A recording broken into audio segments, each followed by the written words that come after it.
What's going on, guys? Going to be running the Ridgid Subcompact impact driver. Going to be using a 4 amp hour max output battery. Not even quite fully charged. We're just going to see what we can run with this guy. Got these 10" by 3/8 lag bolts. We're just going to see how far down we can get in it. This is a 4x4. Don't expect it to go all the way considering its size, but let's see what we can get.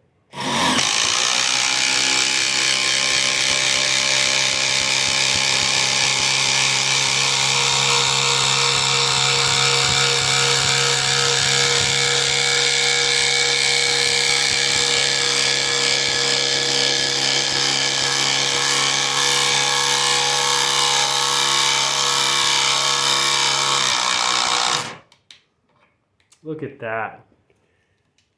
Dude, that's incredible. From a drill this size, I mean, look at that thing.